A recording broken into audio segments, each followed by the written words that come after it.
Good afternoon, everyone. On behalf of the Siburt Institute, let me welcome you to our quarterly chaplains uh, lunch and learn.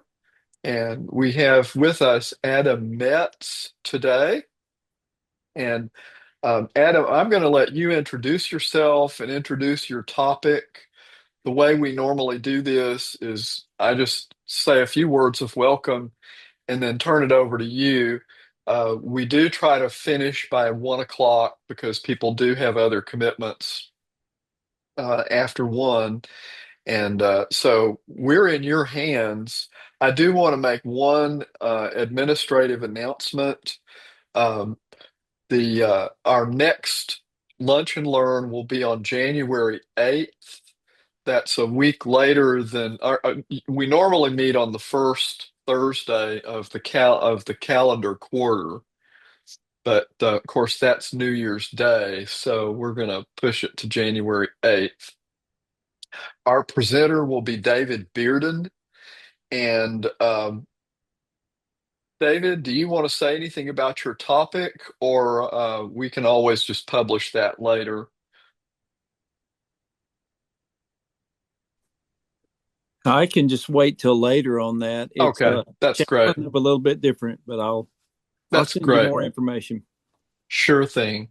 Uh, And just for everybody's information, we also have a presentation lined up for April 2nd, um, but July and October are open, and I'll put out a call for presenters later on. But if anybody in this meeting wants to present in 2026 in either July or October, just pop me an email and we'll get you on the schedule. Um, no pressure there, but I thought I would put in a plug for that.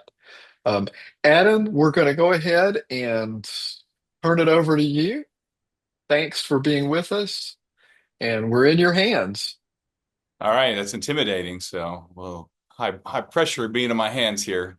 So I'm Adam. I want to do a little bit of introduction. It'll lend itself well into the topic I chose, I think. But I am in Columbus, Ohio, and I was telling these guys it wasn't intentional, but I don't have an office in my location, so I'm in the hospitality room here, which happens to be the Buckeye room. And so there's Buckeyes behind me. There's Buckeyes all around. So you'll have to forgive that, or you can black me out if you don't want to see that. I've been in Columbus for 22 years. I grew up in Ohio, went to Lipscomb University down in Nashville, and came to work at a church here in Columbus 22 years ago, up in the northern suburbs. I still preach there on Sundays, but about 4 years ago, there was a CCRC, a continual care retirement community in our area that was started by the Churches of Christ about 50 years ago, and they've had a chaplain on staff for the last 12 or 13 years. And for the most part, it was a chaplaincy, kind of soft chaplaincy. There was a retired school psychologist whose parents were here and said, "Hey, I think you guys need somebody to be here on campus." And then when he retired, they brought on a minister who was retiring. And when he left a couple of years ago, they reached out to me. I've known about this community for a long time. So I was in my mid 40s and trying to decide whether chaplaincy was kind of the direction that I wanted to go. And so I kind of took a while to consider it, working with older retired folks. Most everybody I work with in their 80s and 90s, a few over 100. And it really was a culmination of a lot of things. I had done my doctorate of ministry degree at Fuller Seminary years ago, and one of my interests there was kind of how rapidly the world was changing into kind of a post-Christian world. And so I spent one of my classes in England with the Fresh Expressions folks there. If you're familiar with Fresh Expressions, it's kind of the emergent church movement here in the United States, but it kind of took off a little bit more in Europe. So I spent some time with them over there, kind of seeing firsthand kind of this post-church, post-institutional world, and was kind of had my interest peaked because I really felt like that was a lot of what I saw happening around my world here. When I moved from Northern Ohio to Tennessee, it was culture shock, especially church culture shock. I had never seen churches that big. I'd never seen that many people who went to church. And I wasn't very comfortable with it, to be honest. And so I was like, I'm not staying here. I'm going somewhere else. Um, And so as I've entered into chaplaincy, it's been, I think, the perfect culmination of what I really felt like was the heart of ministry. But it certainly was bringing some pretty significant challenges. In 2019, I received the pastoral renewal grant from Lilly and was able to have an 11-week sabbatical in Europe. And we spent a good bit of time there. Again, kind of getting the lay of the land in a really different kind of world, a different culture. And so now I've been in chaplaincy for 4 years. I've had 3 different CPEs, all with different places. I was in a hospital system, Ohio Health, which is the largest hospital system here in Ohio. That was kind of my intro to chaplaincy. Then I had a unit with the United Methodist Education Board, Center for Integrative Pastor. I don't remember what an acronym is. And then most recently, I was at a community similar to ours over in Dayton, Trinity. So I've had a lot of different kind of experiences through chaplaincy training as well. And so that's a little bit about me and kind of where I'm coming from. But my heart has always been, I grew up in kind of a non-institutional kind of world, a really small church, surrounded by a family that wasn't real churched and wasn't real churchy. And so now, as I've entered into the chaplain world, I've discovered that I'm really right at home. In one of our chaplaincy units, they say, "Hey, man, everybody goes to the hospital, right? Everybody shows up, regardless of age, race, gender, religion. They all show up there." And so, what is chaplaincy going to look like as we move into this new world? So I threw this presentation together. It's kind of a living presentation. I'd appreciate your feedback. Feel free to chime in at any time. And it's kind of a living and breathing project as far as trying to make sense of kind of what's going on. So I'm going to throw this up and hide your faces for a little while, but hopefully this will help me. Everybody got that okay? Good. Renee, we good? Good. Yep. All right. Well, let's talk a little bit about the spiritual world in which we live. I ripped this graph off. I don't really care about this graph. You can find these kind of graphs anywhere. I just tried to find the first thing to represent what we all already know. Something pretty significant is happening in our culture, and in relation to church. And so this is from Pew. It's 10 years old, but it shows the tendency that everything else is going to show. The number of people who say they believe in God is declining. The number of people who pray every day is declining. The number of people who attend services once a week is declining. It's kind of a drum that you've heard beat for a long time, and there's no reason to belabor the point other than to make that point. I know Barna has had a study that's gotten some attention recently, that the younger generation may be kind of returning to church, and that's all fine and well, and there may be some credence to that, but it's certainly too soon to tell whether this is just a blip in the radar, if this thing is going to happen. These numbers are more current. I just wanted to throw a bunch of stuff out here just to put some meat on the bones of this whole idea that the plates on which we are standing are changing. This long-term decline is in the last 15, 17 years of people who identify as Christian, declined from 78 to 62%. And then you have that opposite bar, which is the religiously unaffected or unaffiliated, is increasing. The nuns, which you hear a lot of folks talk about in recent years. And then to break it down even further, some of the specific denominations, we're all affected: Protestant, Catholic, Orthodox, Mormon, Jehovah's Witness. All of it is not experiencing a whole lot of growth. There's some exceptions in some of the charismatic traditions and things like that, but you're probably all pretty aware of this. And then just one other example, it's not just Christianity. Globally, there is kind of a reduction, some more dramatic than others. And if you see this list, Christianity is a little bit further down on the list. A really large number disaffiliating, and then also Buddhists. So we could spend a lot of time, and there's been lots of ink spilled about all of these. A little bit more philosophically, if you're familiar with the work of Charles Taylor, I use the word secular here intentionally. I used our friendly AI to summarize this book, which is a pretty massive book, kind of a foundational piece as to what's going on. But he's arguing that secularism isn't just the fact that religion is declining, but it's a transformation in the conditions of belief. In the modern West, people live in a secular age where belief in God is no longer a default, but a choice among many competing worldviews.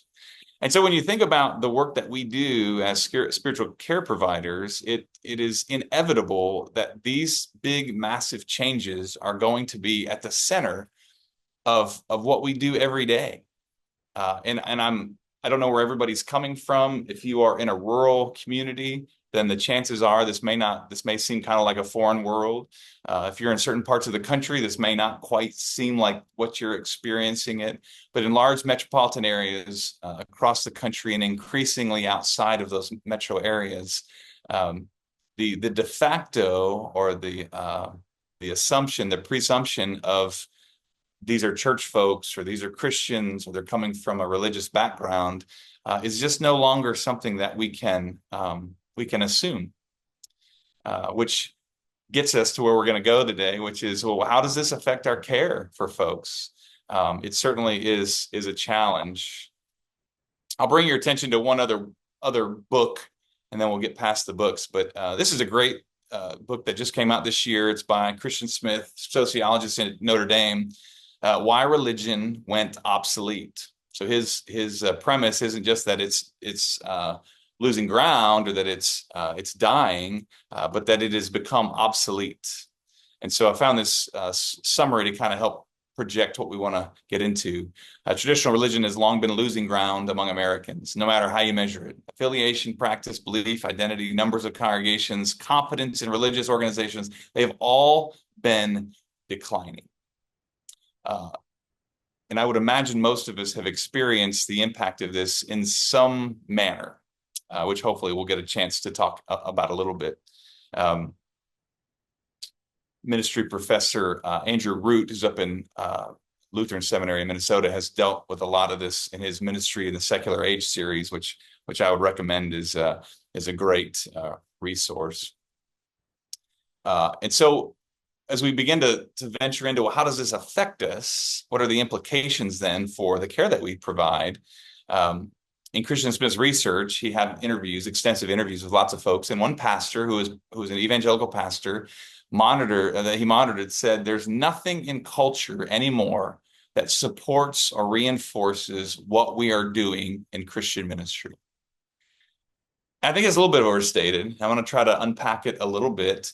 But by and large, I think what he's observing is important for us to consider, is that whatever touch points we once had in culture, when it comes to what is the work of chaplaincy, what is the work of a minister or a holy person, well, there's a lot of folks in our world these days who really don't have any sense what that is. I love these pictures. I think it kind of helps make the point a little bit.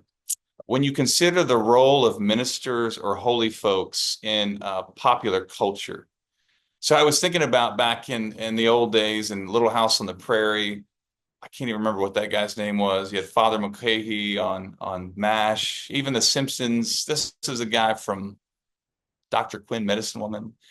They were the center of their communities. They were respected. They were trusted. They were honored. They were seen as righteous people. And I started thinking about how ministers have been portrayed in recent years in pop culture. Some of these you may be familiar with, some of you may not. Pastor, down there in the bottom left, or preacher, not pastor, preacher, who is a comic book character, kind of a smooth talking, good looking guy who kills people and smokes cigarettes. You got Varys over there from Game of Thrones. John Lithgow played a minister in Dexter who was a serial killer. And then you have the great priest from The Walking Dead. And there's an edge to all of these ministers that the others didn't have. And I think it kind of projects into this world of the role that religion is playing in our world. It's interesting, and I think there's probably a research project to be done with the minister from The Walking Dead, the fact that he is there and his role, I think, is really compelling and might inform us a little bit about the chaplaincy role. Unfortunately, I haven't had time to unpack that a little bit, so just put that in the back of your heads a little for the future. But I bring all this up to prompt the question that we all love as chaplains or even ministers. So what is it you do exactly? And I don't think anybody's ever really had a good sense for what ministers are, for what chaplains are, and you get that question, and I think it has an authenticity to it. I think people have a genuine sense and care of what it is that chaplains do. In your settings, if it's similar to my experience in chaplains, they often call chaplains when they don't know who else to call. They think, well, it's a nice person. Maybe they should come in and have a word or say something. But there's a kind of some ambiguity as to what exactly the role is. And it's highlighted when you look at these roles in our popular culture. Which brings me to an analogy that I wanted to use in this presentation. When I thought about the role that we are entering into, and some of us are already there, in kind of this post-Christian, post-religious world, it reminds me a lot of the post-apocalyptic movies that are so popular right now, movies and television shows. This is a scene from The Walking Dead. It's interesting when you see these scenes. There's this really weird mix where they're on horse and buggy because they don't have any technology, and yet they're surrounded by all the remnants of technology. And so I put on a few of these pictures. I don't know where some of them, I think it's a video game, but you have these kind of beacons that once were important pieces of the technology of the people, important pieces of their civilization, but they're gone. And they're different, and they're bits and pieces. And the younger people who have grown up in this world are familiar with various bits and pieces, but kind of fail to have a comprehensive understanding of what life was like back in those days. In The Walking Dead, a helicopter will show up once in a while, but by and large, the infrastructure is gone, the institutions are gone. And I think there's a really close relationship with the function and role of religion in the world in which we live. And so it's not uncommon for us to be talking to people at bedside who have some sense of religious things, have some sense of holy things, but kind of lack any comprehensive idea of the institutions that once would have been a part. I think I first was kind of privy to this when I saw this blurring line between the sacred and the secular. And so I just did a quick Google search, and you find the Harry Potter themed weddings or the Star Wars theme. That's a funeral. Somebody had contacted him wanting a funeral. I did a funeral for one of my cousins a few years ago. I wasn't a very religious person, and he died unexpectedly when he was in his 50s. And his kids, they never talked about this. They never talked about their wishes. And so the only request that they remembered him saying was, probably offhandedly, uh, I want to make everybody listen to the longest Pink Floyd song in its entirety. And that was the only request he had. And the kids felt really conflicted. They're like, well, I don't know what else to do, or we don't know how to honor him. And that's what he chose to do. And when I showed up to the funeral home was like, we're going to cut this, we're going to cut this song out. It's really long. And I said, this is the one request that he had. This is the one thing we're going to listen to the whole song. And so we live in this world where there's this increasing blurriness between what is sacred and what is secular in people's minds. And it's forcing us as chaplains to broaden our tool belt, to go to places that we may not have expected, and be listening for the sacred in what we would maybe describe or think of as secular. And so I tried to just summarize my thoughts in how this affects our care. So if that's the case, and certainly many folks smarter than me have tried to make that case in the future or the past, that these big tectonic plates of culture are shifting beneath us. What about for the actual spiritual caregivers who go into hospitals and long-term facilities, work with hospice folks who are nearing death? Because in those moments, what they have maybe always pictured as secular, or maybe always pictured as something they weren't interested in, all of a sudden they have new questions. And it seems as though they're increasingly unfamiliar territory here. And so the first thing I thought of is the fact that in this world, you have a lot of varying preconceptions of what exactly chaplaincy is. And I think about this in my own setting here in a long-term care facility. Um, I work often with staff members taking care of people, and their understanding of what my responsibility is and my job is varies greatly. There are some who come from pretty conservative, traditional church settings and have the idea that the chaplain is there to try to get these folks into heaven, whether that's a bedtime deathbed confession or some kind of maybe not coercive, but kind of strong languages in their final days that they need to know the Lord and they need to be baptized and whatever else it might be. And then we have staff members who don't go to church, who aren't religious, who have no concept of what my role is. And they don't really know kind of what to expect when they call in the chaplain or when to call in the chaplain. Um, I work with mostly older adults. Their preconceptions vary. If they grew up in a church environment, then they may kind of look at me as their childhood pastor or priest. Um, it just varies greatly. And so one of the roles that I'm kind of acknowledging, one of the first things that I do when I'm meeting with people is I have to try to understand what their preconceptions of me is. Some people who have not had a great experience in churches look at my role as something that they're not very interested in. I often hear people say, well, we're not very religious. It's just becoming more and more common in our facilities to have folks say, well, I'm not really religious. And again, their preconception is, well, the chaplain's here for the religious people to lead Bible studies and to serve at funerals and to have prayer and to kind of oversee holy days. As they get to know me and I disarm them a little bit and realize we can talk about whatever you'd like to talk about. Use some of those chaplaincy superpowers we all have to try to hear kind of spiritual and emotional longings through wherever it is they may be coming from.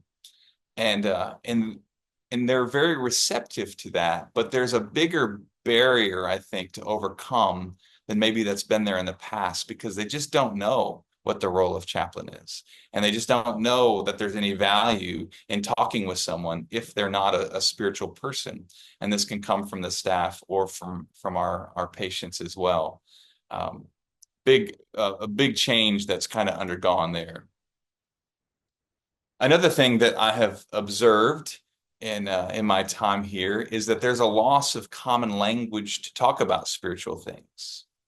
Those of us who came from Christian churches probably realize at some point we have a lot of intramural language. We talk about things like redemption or reconciliation or whatever it is. There's a long line of things, but now it's not even limited to kind of these theological phrases, but it's just in general finding the ability to talk about spiritual things. What even is spiritual things? And the chaplain is there, particularly in like interdisciplinary team meetings, to be able to bring out some of the spiritual things that certainly cross over into health, physical things, and emotional things as well. But trying to build language where we can talk about spiritual things, realizing that some of the language we use, it may be off-putting to some of our folks. It may create unnecessary barriers because they have some kind of baggage from their experiences. Working with older adults, I've probably found that upwards of half the people I talk to have some pretty serious baggage from their experiences in religion. And trying to disarm them a little bit and help them see that I'm not part of whatever institution or baggage or problems that they've had in the past. But I'm just there to listen and to kind of probe a little bit of what they're thinking and what their thoughts are about life, and allowing them to give me the language to speak about spiritual things. Or that's a learning curve because when you come out of kind of the ministry of church work, you're always kind of providing that language. But in spiritual care, I think we have to allow them to provide the language to talk about things that they find to be spiritual. To me, this is a big thing, and I'll probably talk as long about this as anything else. Um, Identifying what has filled the vacuum, that should be of organized religion. Um, if we are experiencing this massive change where people once filled their time with church events, religious events, um, and they're not so connected anymore, then then what's filling that vacuum?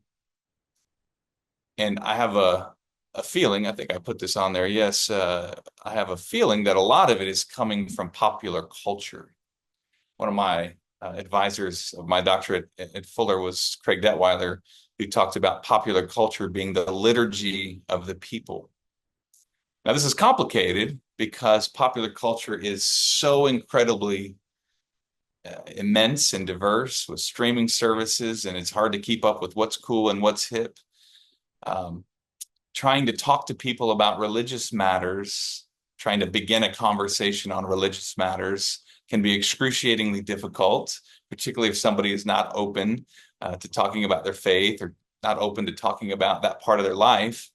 Um, but it's interesting how often you're able to kind of back into some of those themes by talking about a recent movie, by talking about, if it's someone younger, talking about maybe music, or it could be somebody older, I guess, whatever music is on their mind, um, current events. There, it's kind of endless. And if we kind of learn, and I've had to kind of learn how to listen differently as I think about the different themes that come through these television shows.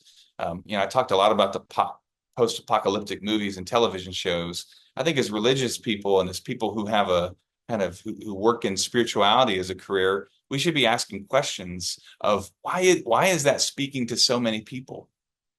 Because if you happen to find people that are really interested in those things, it's very easy to talk about things like having no hope and feeling hopeless and helpless, feeling like there's these big enemies out there, in a way that maybe in ages bygone we would have looked at biblical stories and parables and different things like that. Now there's an extra step of having to hear those stories being told in our popular culture and becoming students of our popular culture is a challenge. And I think it certainly opens up conversations that otherwise we haven't maybe been exposed to or would never have had that happen. I kind of noticed this happening, not really in a clinical setting, but just out and about with friends and kind of out in the public. And I noticed how often the conversations would be robust when someone talked about the television show they were watching or a recent movie they saw or something like that. It's like all of a sudden, all that comes to bear. So I think that's a really important space to kind of recognize, what is it that this vacuum has created? It's kind of another topic for another day, but I think politics certainly fits in there. And you kind of see that happening in our culture now, where politics has kind of filled this vacuum, and people are finding this allegiance, this passion there that's speaking to things kind of greater than what they are usually talking about. So let me stop there. I've been talking and babbling for a long time. I certainly would be open to hearing any observation or thoughts as we go through here. Anybody, does this resonate with anybody? I can talk all day long. You certainly don't want that necessarily, but any thoughts about these or experiences that you've had, um, particularly with the last point of kind of connecting over some popular culture artifacts? Hi, Adam. This is Ben Wiles. Hey, Ben. Um, I do have one curiosity around some of the research numbers you had at the beginning. Sure. Um, just curious, but when they talk about a decline, you always want to wonder where the starting point is. Hmm. And what I'm wondering is, as you've looked at it and as you've thought about it, are is what we're seeing a decline, a gradual decline over time, or is what we're seeing deflation of a bubble? where in maybe the 40s, 50s, and 60s, there was a period of hyper religiosity that is in the process now of resetting back to quote unquote normal, um, versus a gradual decline over 500 years, as Charles Taylor might try to make the case. Yeah, that's a great question. I haven't studied in detail all of those things. I kind of That's a problem with research and those kind of numbers, right? Is there's so many different kind of variables and things to get into. Um, I think at least in the last couple of decades, there's been a pretty rapid decline. Now, whether that's the end of a longer experience, or whether that's more of a rapid, kind of what you're describing, kind of a bubble deflating or whatever. Yeah, I'm not sure which is the best way to understand it. I think that most of the people that I have talked with and have observed have kind of recognized that, boy, something pretty dramatic has happened in the last 15 or 20 years when it comes to kind of a sense